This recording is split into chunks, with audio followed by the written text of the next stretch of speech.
साथियों, आप सभी का इस प्लेटफॉर्म पर स्वागत है।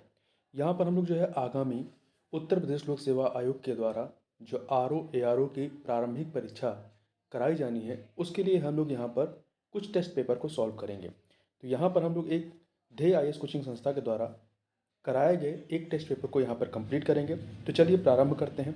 पहला प्रश्न है कि भारत के महान्यायवादी के संदर्भ में निम्नलिखित कथनों में से कौन सा या से कथन सही नहीं है। दो कथन दिए गए हैं। पहला है महान्यायवादी को संसद के दोनों सदनों में बोलने का अधिकार है। ये बात सही है, किंतु संयुक्त बैठक में भाग लेने का अधिकार नहीं। ये वाला जो आधा हिस्सा है ये गलत है। वो संयुक्त बैठक में भाग लेने का भी अधिकार रखता है, इसलिए पहला कथन आपका गलत हो गया। दूसरा, वह राष्ट्रपति के प्रसाद पर्यंत कार्य करता है। ये कथन सही है। तो यहाँ पे गलत कौन सा है? पहला वाला ए ऑप्शन हो जाएगा। देखिए, संविधान के अनुच्छेद 76 के तहत भारत के महान्यायवादी के पद की व्यवस्था की गई है। अगला है, जब उपराष्ट्रपति कार्यवाहक राष्ट्रपति के रूप में कार्य करता है तो राज्यसभा के सभापति का दायित्व कौन निभाता है? तो राज्यसभा का उपसभापति। अगला प्रश्न, ग्राम सभा के संबंध में निम्नलिखित कथनों में से कौन सा एक सही नहीं है? चार कथन दिए गए हैं। पहला, ग्राम सभा को 73वें संविधान संशोधन अधिनियम के तहत संवैधानिक दर्जा प्राप्त है। ये कथन सही है। दूसरा, प्रत्येक ग्राम सभा में केवल एक गांव शामिल होते नहीं, प्रत्येक ग्राम सभा में एक से अधिक गांव शामिल होते हैं। ग्राम सभा पंचायत क्षेत्र में पंजीकृत मतदाताओं की एक ग्राम स्तरीय सभा होती है। तो यहाँ पर बी वाला कथन गलत है, बाकी ए सही है, बी वाला भी सही, सी सही है। यह पंचायत क्षेत्र में पंजीकृत मतदाताओं की एक ग्राम स्तरीय सभा होती है। ठीक। अगला है, वित्त आयोग के संदर्भ में निम्नलिखित कथनों में से कौन सा या से सत्य है? दो कथन दिए गए हैं। पहला है, इसमें एक अध्यक्ष और 4 अन्य सदस्य होते हैं। ये कथन सही है। दूसरा, राष्ट्रपति को सदस्यों की योग्यता और चयन विधि का निर्धारण करने का अधिकार होता है। नहीं, संसद को ये अधिकार होता है, राष्ट्रपति को नहीं होता है। पहला सही, दूसरा गलत है। ठीक है। वित्त आयोग का गठन जो है वो राष्ट्रपति करता है आर्टिकल 280 के तहत। तो यहाँ पे आपका पहला कथन सही है, दूसरा गलत है, इसलिए ए ऑप्शन हो जाएगा। चलते हैं 5 नंबर क्वेश्चन को देखते हैं। धन विधेयक के संदर्भ में निम्नलिखित कथनों में से कौन सा एक जो है वो असत्य है? तो देखिए, पहला, यह एक सरकारी विधेयक होता है, सही है। किसी मंत्री के द्वारा ही इसे प्रस्तुत किया जाता है। दूसरा, राष्ट्रपति द्वारा ऐसे विधेयक पारित किए जा सकते हैं। राष्ट्रपति द्वारा ऐसे विधेयक पारित किए जा सकते हैं, सही है। राष्ट्रपति द्वारा ऐसे विधेयक अस्वीकृत किए जा सकते हैं, ये भी सही है। ठीक है, ये भी आपका कथन सही है। डी, राष्ट्रपति ऐसे विधेयकों को पुनर्विचार हेतु लौटा सकता नहीं। जो धन विधेयक होते हैं उन्हें राष्ट्रपति पुनर्विचार के लिए लौटा नहीं सकता है। ठीक है। जो धन विधेयक होते हैं, इन विधेयकों को राष्ट्रपति की पूर्व अनुमति से ही लोकसभा में प्रस्तुत किया जाता है। और धन विधेयक की जो परिभाषा है वो आर्टिकल 110 में दी गई है। ठीक है, तो यहाँ पे डी वाला विकल्प सही नहीं है। अगला है, राष्ट्रीय मानवाधिकार आयोग के अध्यक्ष एवं सदस्यों का कार्यकाल कितना होता है? तो इनका कार्यकाल जो होता है वो 3 वर्ष या 70 वर्ष की आयु, जो भी पहले होगा उस तक रहता है। निवारक निरोध, निवारक निरोध, प्रिवेंटिव डिटेंशन के संदर्भ में निम्नलिखित कथनों में से कौन सा या से सही है? यहाँ पे दो कथन दिए गए हैं, इसमें दो कथन दिए गए हैं। पहला देखिए, इसमें केवल शक के आधार पर किसी व्यक्ति को निरुद्ध किया जा सकता है, ये कथन सही है। ऐसी गिरफ्तारी के विरुद्ध व्यक्ति को दैहिक स्वतंत्रता का अधिकार होता है, नहीं, नहीं होता है। तो यहाँ पे केवल पहला कथन सही है, दूसरा गलत है, इसलिए डी विकल्प सही हो जाएगा। देखिए, भारतीय संविधान के अनुच्छेद 22 में निवारक निरोध का प्रावधान है। निवारक निरोध में गैर कानूनी कार्य को रोकने के लिए केवल शक के आधार पर किसी व्यक्ति को निरुद्ध किया जा सकता है। यह एक निवारणात्मक कार्रवाई है जो किसी व्यक्ति को अपराध करने से रोकती है। ऐसी गिरफ्तारी के विरुद्ध व्यक्ति को दैहिक स्वतंत्रता का अधिकार नहीं होता है। अगला है, निम्नलिखित में से किस संविधान संशोधन अधिनियम द्वारा लोकसभा में एंग्लो इंडियन को नामित किए जाने की व्यवस्था समाप्त की गई? 104वें संविधान संशोधन अधिनियम के माध्यम से 2019 का। ठीक है, इसे 25 फरवरी 2020 से लागू किया गया। अगला है, जब लोकसभा अध्यक्ष को हटाने का संकल्प विचाराधीन हो तब क्या होगा? तब जो है वह पीठासीन होगा, नहीं। उसे मत देने का अधिकार होगा, बिल्कुल होगा। वह पीठासीन नहीं होगा। तो बी और सी कथन सही, इसलिए डी विकल्प सही हो जाएगा। ठीक है, जब लोकसभा अध्यक्ष को हटाने का संकल्प विचाराधीन होगा तो वह पीठासीन नहीं हो सकता, परंतु वह मत देने का अधिकार होगा उसे। आगे चलते हैं। अगला है, पेशा अधिनियम। पेशा अधिनियम किस समिति की सिफारिश पर लाया गया था? तो पेशा अधिनियम भूरिया समिति की सिफारिश पर लाया गया था, भूरिया समिति की सिफारिश पर। ठीक है, भूरिया समिति के अध्यक्ष कौन थे? सांसद दिलीप सिंह भूरिया थे। इनकी अध्यक्षता में 1994 में इस समिति का गठन किया गया था और 1996 में इस समिति के आधार पर पेशा अधिनियम लाया गया था। पेशा का फुल फॉर्म है the provision of the panchayat extension to the scheduled areas. ठीक। अगला है, निम्नलिखित में से कौन सा राज्य के नीति निर्देशक तत्वों में निहित है? कौन सा निहित है? तो देखिए, लोक नियोजन के विषयों में अवसर की समानता, ये आपका मूल अधिकार में है। ठीक है, आर्टिकल 16 के तहत। बी, प्राण एवं दैहिक स्वतंत्रता का संरक्षण आर्टिकल 21 में है, ये भी मूल अधिकार है। धार्मिक कार्यों के प्रबंध की स्वतंत्रता आर्टिकल 26 में मूल अधिकार। पुरुष और स्त्री दोनों को समान कार्य के लिए समान वेतन संबंधी प्रावधान जो है, ये आपका किस में है? ये आर्टिकल 39 घ, आर्टिकल 39 घ, या कह सकते हैं डी, या कह सकते हैं डी में है। ठीक, 39 डी में, जो कि नीति निषेध तत्वों के तहत आता है, तो यहाँ पे डी विकल्प हो जाएगा। अगला प्रश्न, भारतीय संविधान की प्रस्तावना द्वारा नागरिकों को कितने प्रकार की स्वतंत्रता सुनिश्चित की गई है? तो कुल 3 प्रकार की स्वतंत्रता दी गई है। 3 प्रकार की स्वतंत्रता का प्रावधान किया गया है। सामाजिक स्वतंत्रता, सॉरी, कितने प्रकार की स्वतंत्रता सुनिश्चित की गई है? एक सेकंड। तो स्वतंत्रता 5 है, न्याय 3 प्रकार का है। तो देखिए, भारतीय संविधान की प्रस्तावना यदि आप देखेंगे तो उसमें 5 प्रकार की स्वतंत्रता की बात की गई है। विचार, अव्यक्ति, विश्वास, धर्म और उपासना। पहला विचार, दूसरा अव्यक्ति, तीसरा विश्वास, चौथा धर्म और पांचवा उपासना। जबकि 3 प्रकार के न्याय की बात की गई, सामाजिक, आर्थिक और राजनीतिक न्याय। तो यहाँ पे बी विकल्प हो जाएगा। निम्नलिखित अनुच्छेदों में से किस एक के तहत राज्य ऐसे किसी भी विधि को शून्य घोषित कर सकता है जो मूल अधिकारों से असंगत है? आर्टिकल 13 के तहत, आर्टिकल 13 के तहत। ठीक है, अनुच्छेद 13 को मूल अधिकारों का सुरक्षा कवच भी कहा जाता है इसे। अगला है, राज्यसभा का कोई सदस्य दल बदल विरोधी अधिनियम के तहत अयोग्य है या नहीं, इसका निर्णय कौन करता है? तो इसका निर्णय राज्यसभा का जो सभापति होता है वो करता है। ठीक है, दल बदल कानून को 52वें संविधान संशोधन 1985 द्वारा संविधान की 10वीं अनुसूची में सम्मिलित किया गया। दल बदल के आधार पर संसद सदस्यों, चाहे लोकसभा हो चाहे राज्यसभा, की अयोग्यता का निर्णय लोकसभा में अध्यक्ष के द्वारा, लोकसभा स्पीकर जो होता है, और राज्यसभा में सभापति के द्वारा किया जाता है। सभापति कौन होते हैं? मतलब देखें तो सामान्यतः आपके राष्ट्रपति होते हैं, उनकी अनुपस्थिति में उप राज्य सभापति होते हैं वो पदभार ग्रहण करते हैं। अगला है, 91वें संविधान संशोधन द्वारा राज्य मंत्री परिषद में मंत्रियों की अधिकतम संख्या मुख्यमंत्री सहित विधानसभा की कुल सदस्य संख्या का कितना होता है? 15% नियत किया गया। कितना? 15% नियत किया गया है। अगला है, यहाँ ध्यान रखिएगा, इसमें 15% के साथ साथ एक जो नोट लिखा गया कि विधानसभा की कम सदस्य संख्या वाले राज्यों में कम से कम 12 मंत्रियों का प्रावधान इस संवैधानिक संशोधन में किया गया है। आगे चलते हैं। अगला प्रश्न है कि, एक सेकंड, प्राक्कलन समिति। अगला प्रश्न है प्राक्कलन समिति, इसे एस्टीमेट्स कमेटी कहते हैं। इंग्लिश में प्राक्कलन समिति को एस्टीमेट कमेटी कहते हैं। तो प्राक्कलन समिति के संबंध में निम्नलिखित कथनों में से कौन सा एक कथन जो है वो सत्य नहीं है? तो जो 4 विकल्प दिए गए इसमें देखिए, इसमें राज्यसभा के सदस्यों को सम्मिलित नहीं किया जाता है, सही है। मंत्रिपरिषद का कोई भी सदस्य इसमें सम्मिलित नहीं किया जाता है, सही है। यह सरकारी अपव्यय रोकने की सिफारिश करती है, ये सही है। इसमें कुल 22 सदस्य होते हैं, नहीं, इसमें कुल जो है आपके 30 सदस्य होते हैं। कितने होते हैं? 30 सदस्य होते हैं, 22 नहीं होते हैं। इसमें केवल लोकसभा के सदस्य ही शामिल होते हैं, तो यहाँ पे डी विकल्प सही नहीं है। निम्नलिखित कथनों पर विचार कीजिए। निम्नलिखित कथनों पर विचार कीजिए।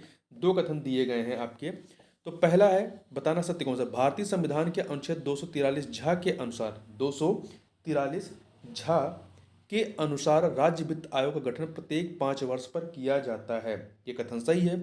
प्रथम राज्य वित्त आयोग 1994 में गठित हुआ था, ये भी सही है। दो के दोनों कथन सही है, इसलिए सी ऑप्शन हो जाएगा 1 और 2।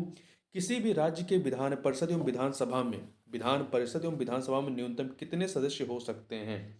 तो देखिए, इसमें विधान परिषद में न्यूनतम 40 और विधानसभा में न्यूनतम 60 सदस्य हो सकते हैं। ठीक, देखिए, संविधान के अनुच्छेद 170 के अनुसार किसी भी राज्य की विधानसभा अधिक से अधिक 500 और तथा कम से कम 60 सदस्यों से मिलकर बनेगी। संविधान के अनुच्छेद 171 के अनुसार किसी राज्य में विधान परिषद के सदस्यों की कुल संख्या उस राज्य के विधानसभा सदस्यों की कुल संख्या के 1/3 से अधिक नहीं होगी, किंतु किसी विधान परिषद के सदस्यों की कुल संख्या किसी भी दशा में 40 से कम भी नहीं होगी। ठीक, अनुच्छेद 344 के अंतर्गत राजभाषा आयोग का गठन किसके आदेश पर किया जाता है? तो राजभाषा आयोग का गठन जो है राष्ट्रपति के आदेश पर किया जाता है। ठीक है, 344 के तहत राजभाषा आयोग का गठन राष्ट्रपति के आदेश पर होता है। प्रथम राजभाषा आयोग का गठन जो है जून 1955 में बाल गंगाधर खेर की अध्यक्षता में किया गया था। अगला प्रश्न है कि निम्नलिखित कथनों पर विचार कीजिए।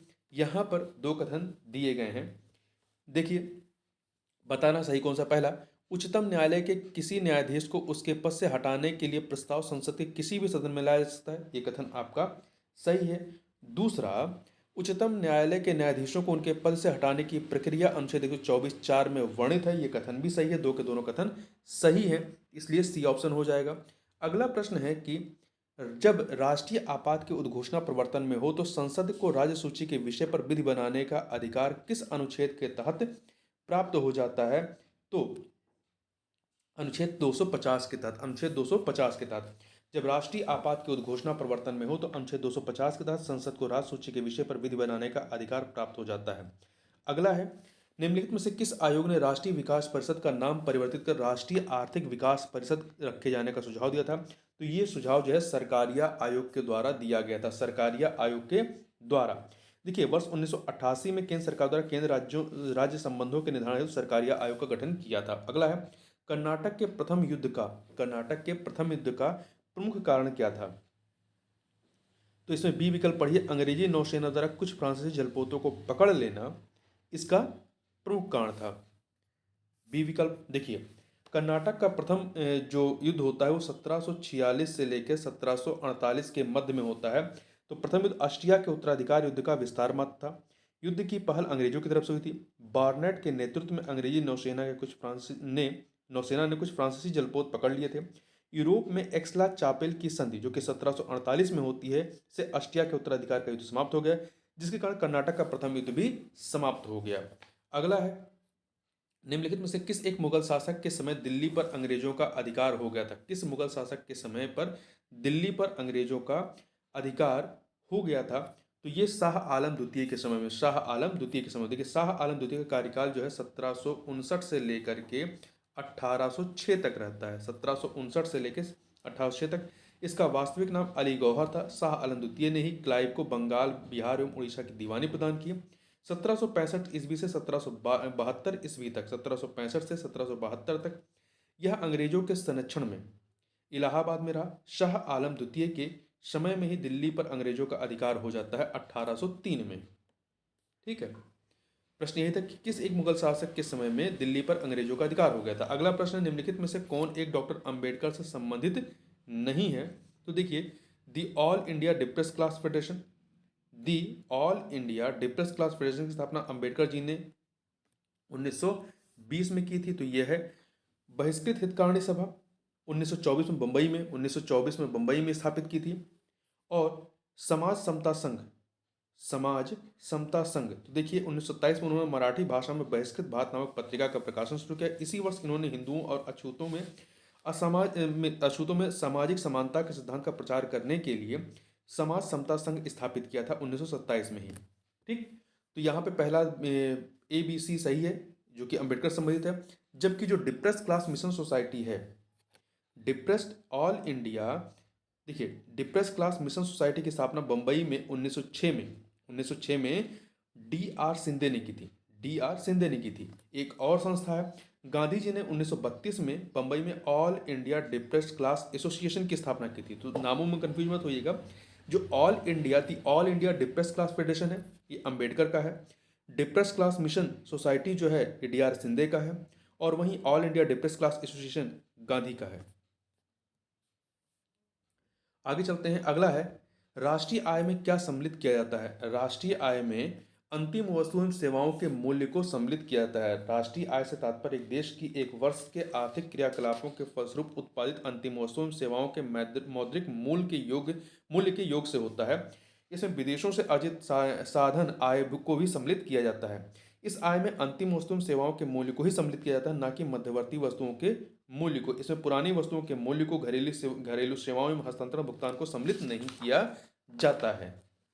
ठीक, अगला है, भूमि विकास के संदर्भ में असत्य कथन का चुनाव करिए। दो कथन यहाँ पर दिए गए हैं। पहला, भारत में सर्वप्रथम 1929 में नागपुर में स्थापित किया गया था भूमि विकास बैंक। नहीं, भारत में सर्वप्रथम 1929 में ही मद्रास में स्थापित किया गया था।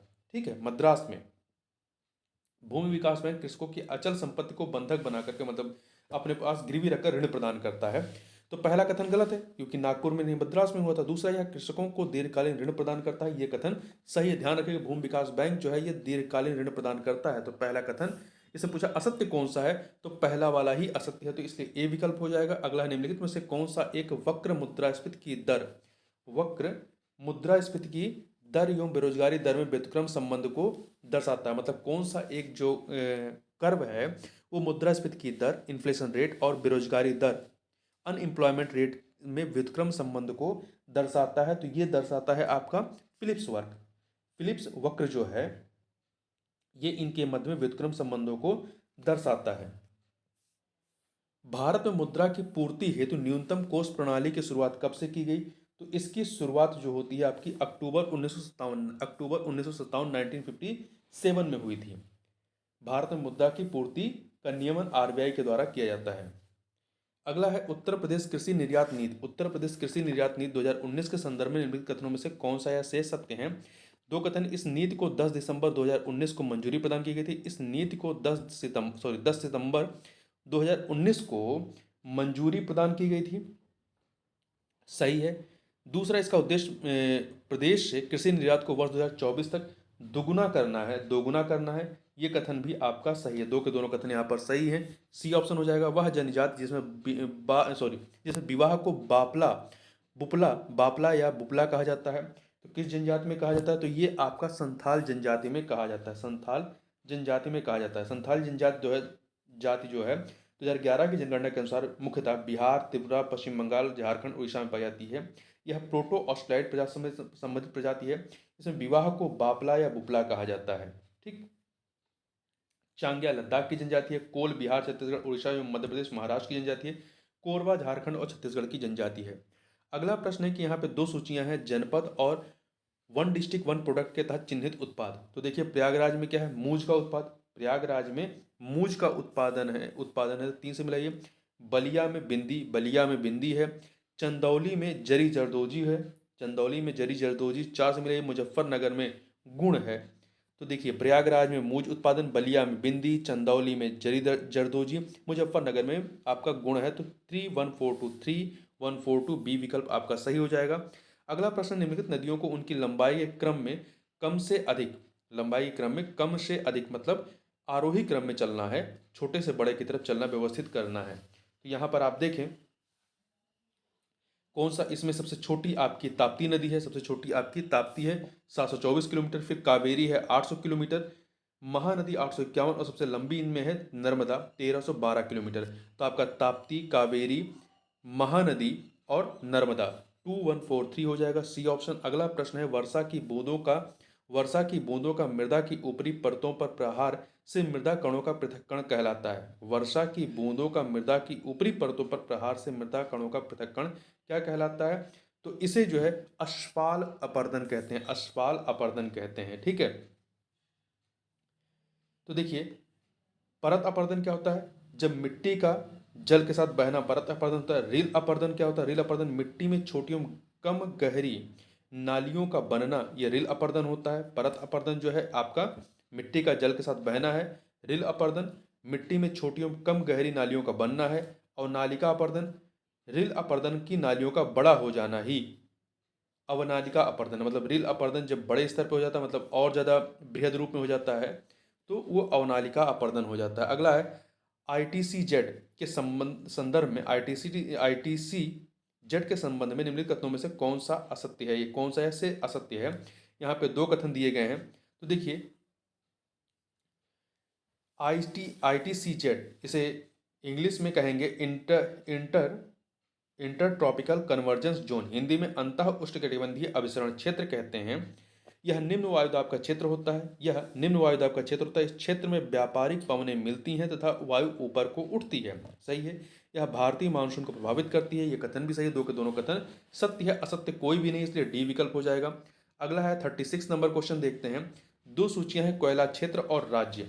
तो देखिए उमरसार जो है गुजरात में, वन से ये बाहुर जो है पौंडीचेरी में 4 से मिलाइए। बरकला जो है केरल में है 3 से मिलाइए। कालाकोंड जो है आपका जम्मू कश्मीर में 2 से मिला दीजिए। तो देखिए उमरसार गुजरात में, बाहुर जो है पौंडीचेरी में, बरकला जो है केरल में और कालाकोंड जो है जम्मू कश्मीर में है। तो 1432 हो जाएगा, 1432 बी विकल्प आपका सही हो जाएगा। अगला प्रश्न है गुलाबी कीट किस एक फसल संबंधित कीट है? तो गुलाबी कीट जो है जिसे इंग्लिश में पिंक वॉलवर्म कहते हैं, पिंक वॉलवर्म एक कपास की फसल संबंधित एक कीट है जो फसल को नुकसान पहुंचाती है। तो कपास ए विकल्प। निम्नलिखित में से कौन सा एक कृषि के ब्लू बॉक्स सब्सिडी के अंतर्गत शामिल नहीं किया जाता है? निम्नलिखित में से कौन एक कृषि के ब्लू बॉक्स सब्सिडी के अंतर्गत शामिल नहीं किया जाता है? तो देखिए थोड़ा समझ लीजिए, डब्ल्यूटीओ के तत्वाधान में कृषि उत्पादों पर दिए जाने वाले सब्सिडी को ग्रीन या ब्लू बॉक्स सब्सिडी की संज्ञा दी जाती है। कृषि उत्पादों पर दिए जाने वाले सब्सिडी को, जो कृषि उत्पाद होते हैं उस पर दिए जाने वाले सब्सिडी को ग्रीन एवं ब्लू बॉक्स सब्सिडी की संज्ञा दी जाती है।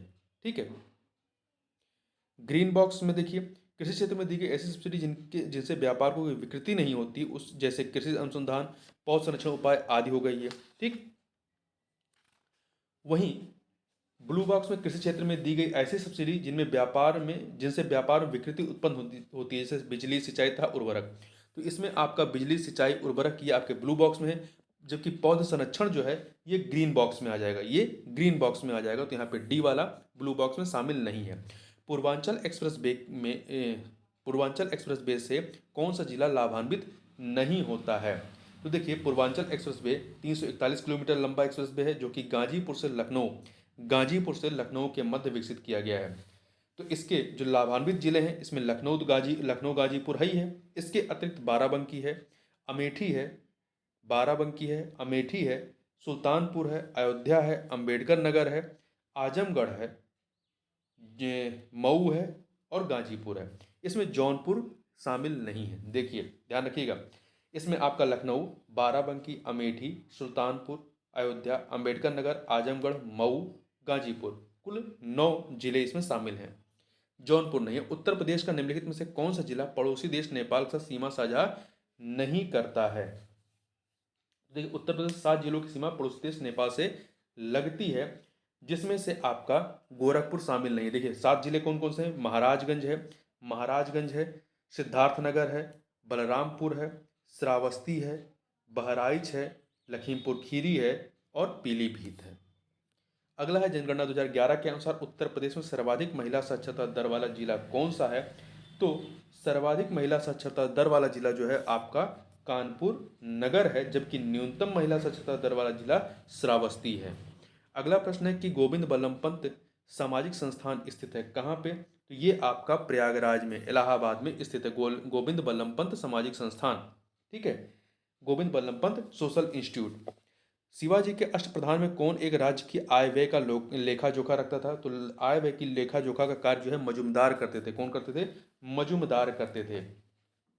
जबकि पंडित राव धार्मिक मामलों में राजा का परामर्शदाता थे।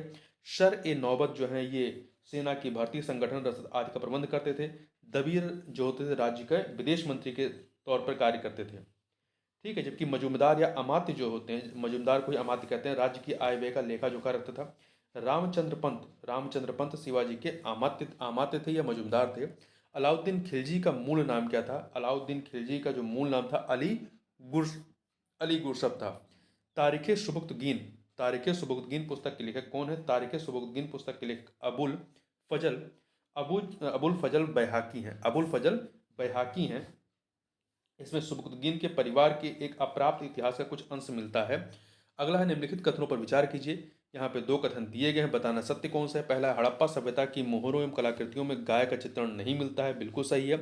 खंभात की खाड़ी के निकट स्थित लोथल से गोदीबाड़ा के साक्ष्य मिलते हैं, ये भी सही है। 2 के दोनों कथन सही है, इसलिए सी विकल्प सही हो जाएगा 1 और 2। निम्नलिखित में से कौन सा यह गुप्त काल से संबंधित है? मंदिर निर्माण कला का प्रारंभ होना, पुराणों की वर्तमान रूप में रचना, प्रयाग प्रशस्ति की रचना। इसमें ये 3 के तीनों जो है इस गुप्त काल से संबंधित रहे हैं। 1 2 3 आपका सी विकल्प सही हो जाएगा। आगे चलते हैं अगले प्रश्न 48 नंबर क्वेश्चन पे। निम्नलिखित में से कौन सा एक बौद्ध धर्म का विश्वकोश माना जाता है? बौद्ध धर्म का विश्वकोश महाविभास सूत्र को जो है बौद्ध धर्म का विश्वकोश माना जाता है। इसके रचनाकार वसुमित्र रहे हैं। अगला है निम्नलिखित में से कौन सा एक फिरोज शाह तुगलक से संबंधित नहीं है? देखिए जो इसमें दीवाने कोही है, दीवाने कोही का जो है कृषि विभाग था, इसकी स्थापना जो है मोहम्मद बिन तुगलक ने की थी, ना कि फिरोज शाह तुगलक ने। तो ये फिरोज शाह तुगलक से संबंधित नहीं है। जबकि सफ़ा दारुल सफ़ा, दीवाने बंदगान और दीवाने इस्तिहाक का संबंध जो है फिरोज शाह तुगलक से, क्योंकि इसकी स्थापना फिरोज शाह तुगलक ने की थी। निम्नलिखित में से किस मुगल शासक ने अकबर द्वारा चलाई गई झरोखा दर्शन एवं तुलादान की प्रथा को बंद करवा दिया था? तो ये प्रथा जो है औरंगजेब जो है बंद करवाता है, औरंगजेब बंद करवा देता है। ठीक है, औरंगजेब ने 1658 ईस्वी से लेकर 1707 ईस्वी तक शासन किया। इसको जिंदा पीर भी कहा जाता था। निम्नलिखित में से कौन सी विजयनगर के तुलुब शासक कृष्णदेव राय की उपाधि नहीं थी? विजयनगर के तुलुब शासक कृष्णदेव राय की उपाधि नहीं थी। तो आंध्र भोज, अभिनव भोज, आंध्र पितामह, ये इनकी इनके उपाधियां थी। परंतु वेद मार्ग प्रतिष्ठापक उपाधि जो थी वो बुक्का प्रथम ने ग्रहण की थी। बुक्का प्रथम ने ग्रहण की थी। आगे चलते हैं। निम्नलिखित में से कौन एकमात्र चिश्ती संत अविवाहित थे? कौन एकमात्र चिश्ती संत अविवाहित थे? वो थे शेख निजामुद्दीन औलिया। शेख निजामुद्दीन औलिया, इनका जन्म 1236 ईस्वी में बदायूं में हुआ था। ये बाबा फरीद के शिष्य थे और एकमात्र चिश्ती संत थे जो अविवाहित थे। निम्नलिखित में से किन्हें पश्चिमी भारत में सांस्कृतिक पुनर्जागरण का अग्रदूत कहा जाता है? किन्हें पश्चिमी भारत में सांस्कृतिक पुनर्जागरण का अग्रदूत कहा जाता है? तो ये महादेव रानाडे हैं। इनके द्वारा वर्ष 1870 में पूना सार्वजनिक सभा की स्थापना की गई थी। अगला प्रश्न है आपका कि निम्नलिखित युगों में से कौन सा एक सही सुमेलित नहीं है? 1857 की क्रांति का केंद्र और दमन करने वाला ब्रिटिश अधिकारी। तो देखिए, झांसी से संबंधित हीरोज, बरेली से कैम्बेल, फैजाबाद से हैडसन नहीं, फैजाबाद बरेली और फैजाबाद दोनों से कैम्पबेल थे, हडसन नहीं थे। तो यहाँ पे सी वाला सही नहीं है। इलाहाबाद से कर्नल नील का संबंध था। निम्नलिखित कथनों पर विचार कीजिए। दो कथन यहाँ पर दिए गए हैं, असत्य कथन का चुनाव करना है, कौन सा असत्य है। पहला, मिर्जा गुलाम अहमद ने वर्ष 1889 में अहमदिया आंदोलन की शुरुआत की थी। मिर्जा गुलाम अहमद ने वर्ष 1889 में अहमदिया आंदोलन की शुरुआत की थी। ये कथन आपका सही है। दूसरा, अहमदिया आंदोलन ने जिहाद का विरोध किया था। ये भी कथन सही है। दो के दोनों कथन सही है, असत्य कोई नहीं है, इसलिए डी विकल्प हो जाएगा। अगला है, नेटिव मैरिज एक्ट में एक अंतर जातीय विवाह को प्रोत्साहन दिया गया। यह एक्ट किस गवर्नर जनरल के काल में पारित हुआ था? तो ये लॉर्ड नॉर्थब्रुक के काल में पारित हुआ था। ठीक है, यह एक्ट वर्ष 1872 में पारित हुआ था। 1872 में लॉर्ड नॉर्थब्रुक के कार्यकाल में। अगला है, नीचे दिए गए कथन कांड का प्रश्न है, इसे हमें बताना है कौन सा विकल्प जो है वो सही है। देखिए, अभिकथन governor general lord William Bentinck का दृष्टिकोण समाचार पत्रों के प्रति उदार था, सही है। बेंटिक को समाचार पत्रों का मुखदाता कहा जाता नहीं। चार्ल्स मेटकाफ को समाचार पत्रों का मुखदाता कहा जाता है। मेटकाफ ने liberation of the Indian press act लागू करवाया था। तो यहाँ पे कथन तो सही परंतु कारण गलत है, इसलिए यहाँ पर सी विकल्प सही होगा, ए सही आर गलत। अगला प्रश्न है आपका कि दो सूचियां दी गई हैं, एक तरफ संस्थान और दूसरी तरफ उसके संस्थापक, ये हमें सुमेलित करना है। मद्रास का संस्थापक जो है फ्रांसिस डे थे। फ्रांसिस डे मद्रास संस्थापक। चार से मिले बंबई का संस्थापक गेराल्ड ओंगियर थे। और ओंगियर थे।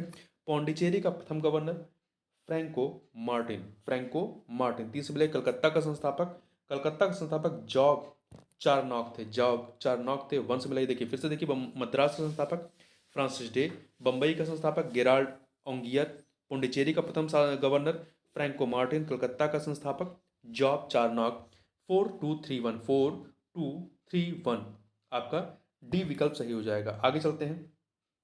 निम्नलिखित में से कौन सी चार्ल्स वुड कमेटी की अनुशंसा नहीं थी? निम्नलिखित में से कौन सी चार्ल्स वुड कमेटी की अनुशंसा नहीं थी, ये बताना है। तो यहाँ पे चार विकल्प हैं। पहला देखिए, प्रत्येक राज्य में एक शिक्षा विभाग स्थापित किया जाए, सही है।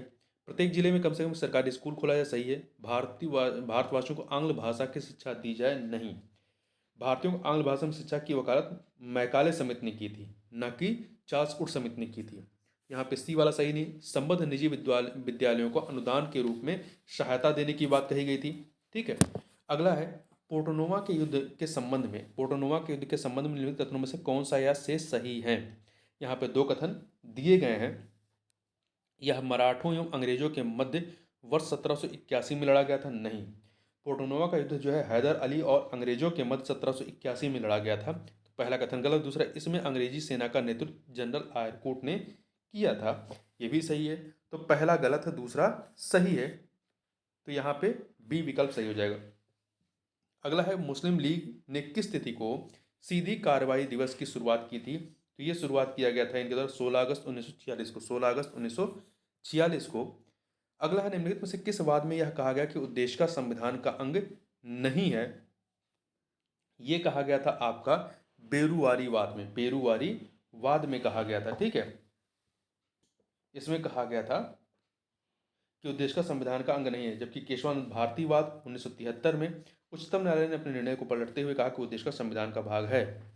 राज्यसभा में विशिष्ट व्यक्तियों को के मनोनयन की प्रणाली किस देश के संविधान से ली गई है? राज्यसभा में विशिष्ट व्यक्तियों के मनोनयन की प्रणाली किस देश के संविधान से ली गई है? तो यह लिया गया है आयरलैंड के संविधान से, ठीक।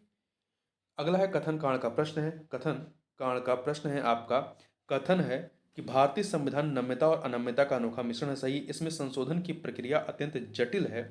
इसमें संशोधन की प्रक्रिया अत्यंत जटिल है, नहीं। इसमें कुछ उपबंध आसानी से, किंतु कुछ उपबंध कठिनाई से संशोधित किए जाते हैं। तो यहाँ पर पहला कथन सही है और दूसरा जो उसका कांड दिया गया गलत है। तो यहाँ पे सी विकल्प हो जाएगा। अगला प्रश्न है कि जब कोई व्यक्ति स्वेच्छा से किसी विदेशी राज्य का नागरिक हो जाता है तो किस अनुच्छेद के तहत उसकी भारतीय नागरिकता स्वतः समाप्त हो जाती है? तो ये समाप्त हो जाती है अनुच्छेद 9 के तहत। अनुच्छेद 9 के तहत देखिए, संविधान का भाग 2 जो है, जिसमें अनुच्छेद 5 से लेकर 11 तक नागरिकता के संबंध में वर्णन किया गया है और भारत में ब्रिटेन के समान एकल नागरिकता का प्रावधान है। अनुच्छेद 9 के अंतर्गत यह वर्णित है कि जब कोई व्यक्ति स्वेच्छा से किसी विदेशी राज्य का नागरिक हो जाता है तो उसकी भारतीय नागरिकता स्वतः ही समाप्त हो जाती है। निम्न में से कौन सा एक मौलिक कर्तव्य नहीं है? कौन सा एक मौलिक कर्तव्य नहीं है? तो देखिए, प्राकृतिक पर्यावरण की रक्षा करना, प्राकृतिक पर्यावरण की रक्षा करना एवं उसका संरक्षण करना मौलिक कर्तव्य है। सार्वजनिक संपत्ति को सुरक्षित रखना, ये भी है। राष्ट्रध्वज और राष्ट्रज्ञान का आदर करना, ये भी है। राष्ट्रीय महत्व के स्थानों और स्मारकों की रक्षा करना, ये जो है आपके मौलिक कर्तव्यों में शामिल नहीं है। राष्ट्रीय महत्व के स्थानों और स्मारकों की रक्षा करना अनुच्छेद 49, अनुच्छेद 49 के तहत राज्य के नीति निर्देशक तत्व में शामिल है। आगे चलते हैं, अगला प्रश्न, उपराष्ट्रपति के निर्वाचन में, उपराष्ट्रपति के निर्वाचन में जो है संसद के मनोनीत सदस्य भी भाग लेते हैं, जबकि राष्ट्रपति के निर्वाचन में संसद के मनोनीत सदस्य भाग नहीं लेते हैं, ठीक। तो देखिए, पहला जो विकल्प है संसद के मनोनीत सदस्य भाग नहीं लेते हैं, गलत है। विधानसभा के सदस्य भाग लेते हैं, नहीं लेते हैं। राज्य विधान परिषद के सदस्य भाग लेते हैं, नहीं लेते हैं। अगला है, निम्नलिखित युग्मों में से कौन सा एक सही सुमेलित है पर्वत और सर्वोच्च बिंदु के संबंध में? तो यहाँ पर आप देखें, पहला जो है एंडीज पर्वत का सर्वोच्च शिखर या सर्वोच्च बिंदु कौन सा है? इंकांगुआ है। रॉकी का माउंट एल्बर्ट है। ग्रेट डिवाइडिंग का माउंट कोसिस्को है। तीन के तीनों जो है सुमेलित है, 1 2 3 सही हो जाएगा, बी विकल्प।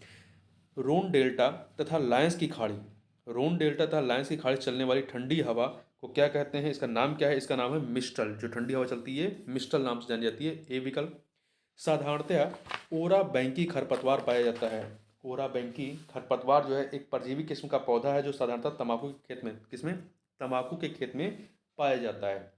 इसकी विश्व के शीतोष्ण और उष्णकटिबंधीय भागों में लगभग 150 प्रजातियां पाई जाती हैं।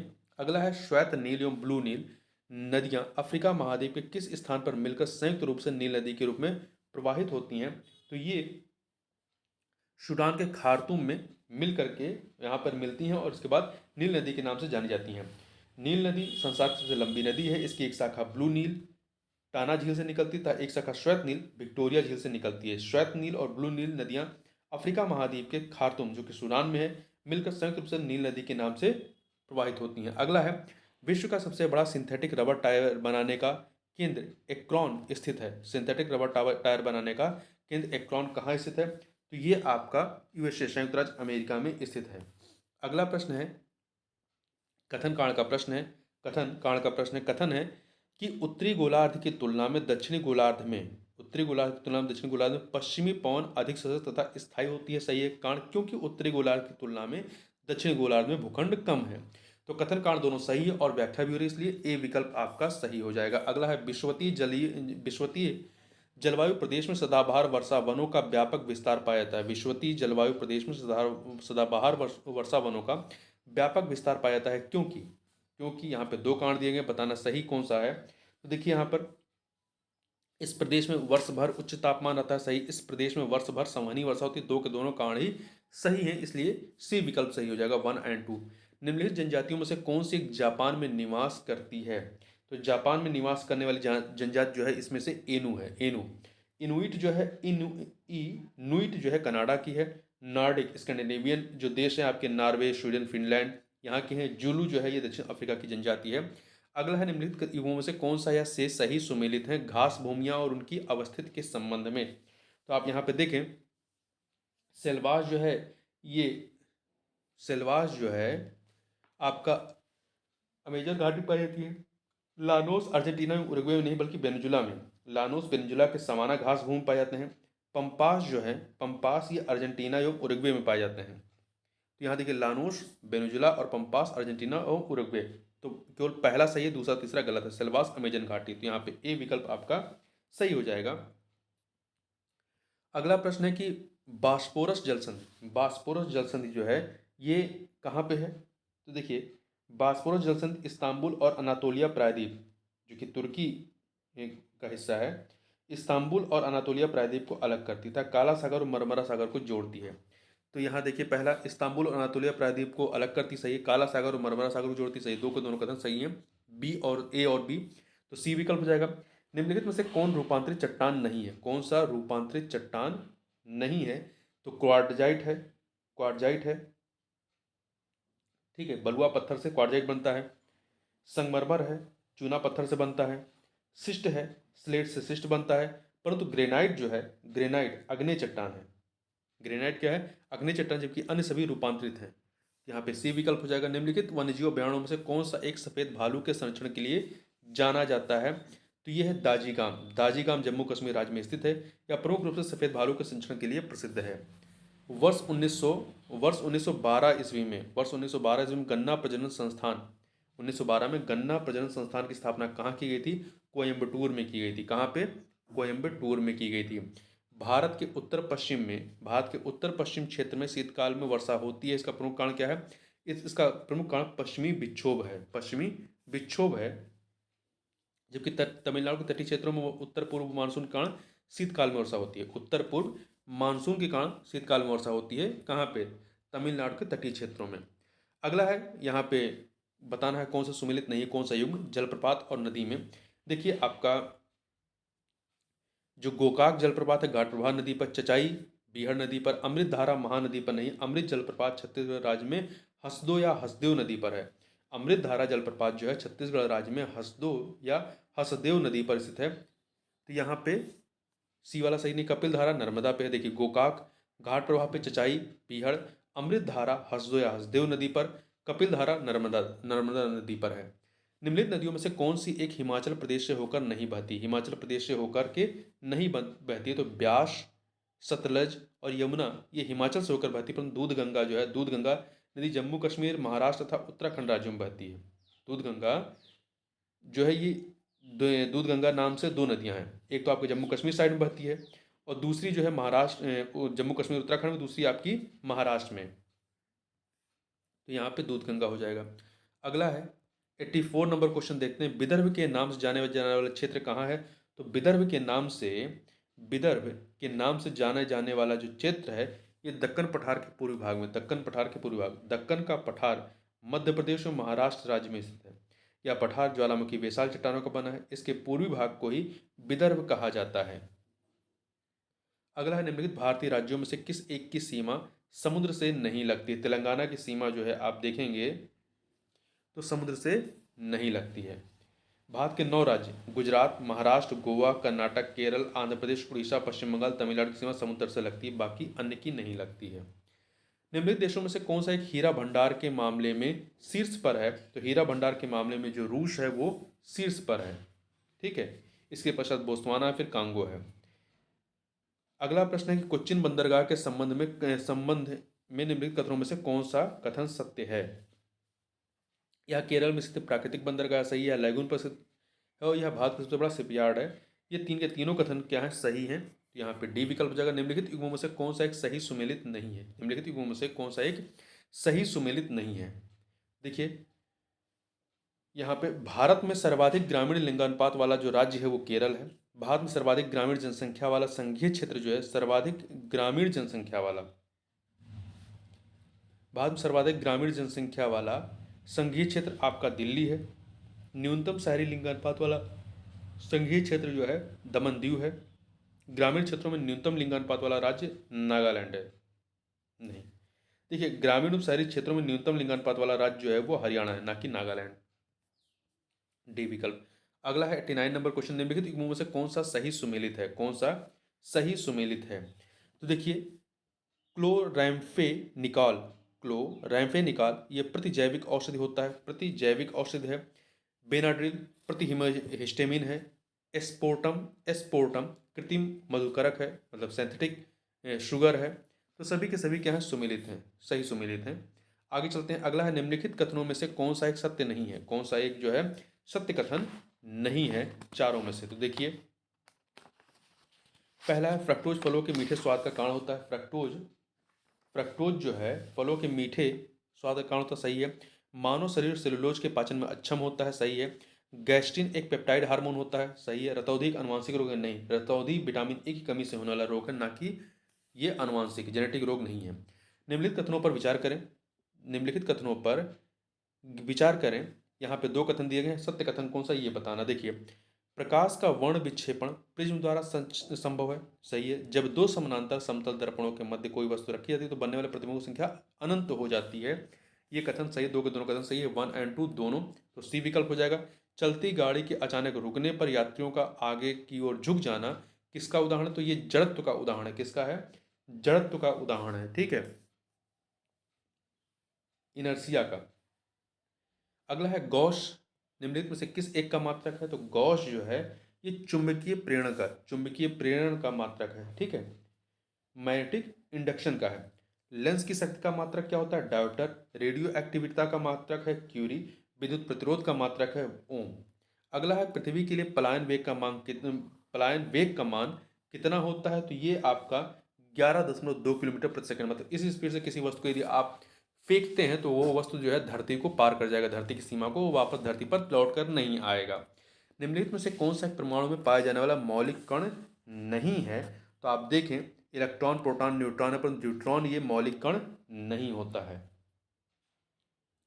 अगला प्रश्न है कि वायुमंडल में उपस्थित, अब वायुमंडल में उपस्थित कार्बन जब समुद्री मैंग्रोव और आर्द्र परितंत्रों पारितंत्रों की वनस्पतियों के माध्यम से अवशोषित कर लिया जाता है तो इन पारितंत्रों में उपस्थित कार्बन कहलाता है, क्या कहलाता है, तो इसे इसे क्या कहते हैं, इसे ब्लू कार्बन कहते हैं। क्या कहते हैं, ब्लू कार्बन कहते हैं। अगला है पायरोलुसाइड, पायरोलुसाइड किसका अयस्क है, तो पायरोलुसाइड जो है ये मैग्नीज का, किसका है, मैग्नीज का अयस्क है। इसमें मैग्नीज डाइऑक्साइड होता है, इसका उपयोग स्टील के निर्माण में एवं ड्राई सेल में होता है। अगला है निम्नलिखित में से किस एक का संबंध सूंघने की शक्ति के नष्ट होने से है, सूंघने की शक्ति नष्ट, तो एनोसीमिया, एनोसीमिया गंध की शक्ति का आंशिक या पूर्ण अभाव होता है, इसमें यह किसी बीमारी या अन्य कारणों से होता है। जबकि इम्फाइसीमा एक प्रकार की क्रॉनिक प्रतिरोधी फुस्फुसीय रोग होता है। स्लीप एपनिया निद्रा संबंधी विकार होता है। ल्यूकेमिया एक प्रकार का रक्त कैंसर होता है। निम्नलिखित में से किस तापमान पर, निम्न में से किस तापमान पर पाठ्यांक सेल्सियस और फ़ारेनहाइट तापमापियों एक ही हो जाएंगी, -40 पर। निम्नलिखित कथनों में से कौन सा एक सत्य नहीं है, कौन सा एक सत्य नहीं है, तो आप देखिए रानीखेत मुर्गियों की संक्रामक बीमारी है, सही है। वाष्पोत्सर्जन पोटोमीटर से मापा जाता है, सही है।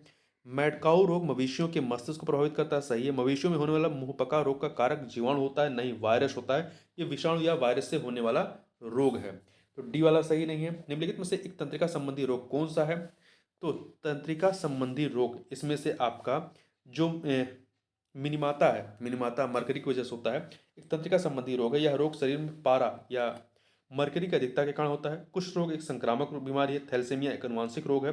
पीलिया में यकृत प्रभावित होता है, यकृत जो आपका लीवर जो होता है, पीलिया जॉन्डिस जिसे कहते हैं इंग्लिश में, उससे लीवर या यकृत प्रभावित होता है।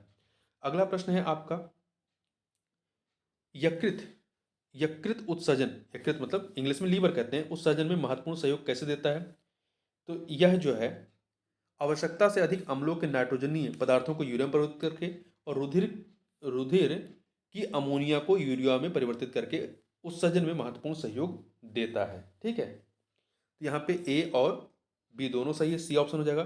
दंत वल्क, दंत वल्क, टीथ इनेमल, जिसे इंग्लिश में दंत वल्क को क्या कहते हैं, टीथ इनेमल कहते हैं। निम्नलिखित में से किस एक कैल्शियम यौगिक से बना होता है?